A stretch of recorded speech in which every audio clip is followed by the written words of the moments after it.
Too close for comfort. Two family homes built just 40 centimetres apart. So, who's to blame? Can you see that there's a problem by looking at all the other houses? It's a bit of a tight squeeze here on this waterfront street. What should be a dream home for Kathy Moran and Devon Matsala is rapidly turning into a nightmare. It's a dream that we've been planning for years now. We're so close, right? We've got that build that's going up. We can see it going up. We can see progress.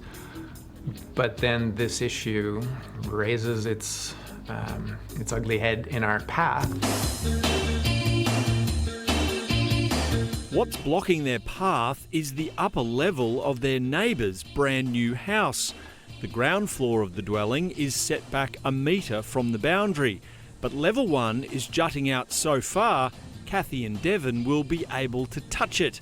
The gap, less than 40 centimetres. And look, if it was a couple centimetres, we wouldn't be having this conversation, but it's preventing us from building our house. Like, that's big. That's just not, it's not aesthetics. When you first saw the scale of that property and how close it was to yours, what did you think? Well, I was shocked and very confused. To finish off Kathy and Devon's home, builders will need to first install scaffolding beside this wall. With the gap just 40 centimetres at its closest point, their builder has told them the job cannot be safely completed.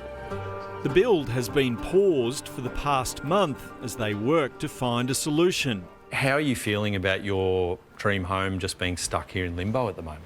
It's heartbreaking. I mean, we put in all our money, we put in all the time, we've been waiting for a long time. The homes throughout this new estate at Coomera Waters on the Gold Coast are all built pretty tight, with most of the blocks just 300 square metres. A development approval stamped by Gold Coast City Council shows that homes can be built right to the boundary line on the southern perimeter.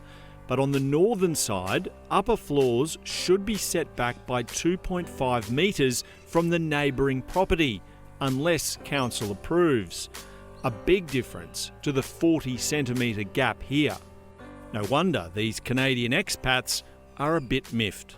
They just built, somehow it got approved through the chain. I don't know how it got approved. Our builder has no idea how it got approved. The other neighbours have no idea on the other side. It's a big question mark.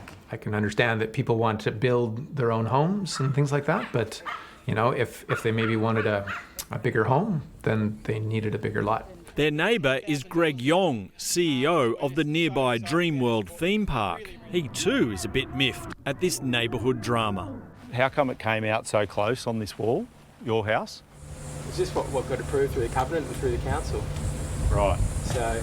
Was that approved by council prior to building or after? We wouldn't have been able to build it or move in if it wasn't approved. So, yeah. The plans haven't changed. It's been stamped, certified, council approved, body corporate approved to what is built. A Gold Coast City Council spokesperson says it's now investigating a complaint, but wouldn't confirm if any breach had occurred. Greg Yong says he's willing to help his neighbours finish their build at least by temporarily removing these wooden battens so scaffolding could be built around his upper floor. Our builder literally spoke to their builder 3 weeks ago and said, look, we're happy to organise this so you can get up there and do what you got to do. And their builder said, yeah, all good, we'll probably need about 3 weeks and we're ready to go. Kathy and Devon's builder says no plan has been locked in and he's concerned at the additional costs incurred by scaffolding around the neighbouring property. There would also be extra costs for a firewall, given how close the two houses are. You're right next to us. If we wanted a duplex or a townhome, we would have bought a townhome. I mean, can you see that there's a problem by looking at all the other houses? Yeah. I mean, look, just take a step back and look at the street and look at your house and tell me there's no problem. The neighbouring house on the other side of Greg Yong's property shows how the setback should look according to the DA. We just built it to be certified to what it was going to be built to. You didn't, because there's the rules and someone would have told you this violates the rules. It's wouldn't so have- obvious. Yeah, we wouldn't have been able to build it without it being certified. A day after a meeting between the two neighbours in December, a planning company working for Greg Yong lodged a minor change application to council, requesting retrospective approval of the constructed dwelling, claiming it will not undermine the amenity of the adjoining property. Look, you're too close to us, man. Try selling the house. Are you going to give me the money I lose when I try to sell the house and I can't sell it? Well, that's for the council, I suppose, to talk about and understand. We're not trying to have a dispute with you. The Yongs have until the end of February to respond to council, and rest assured we will stay on the case.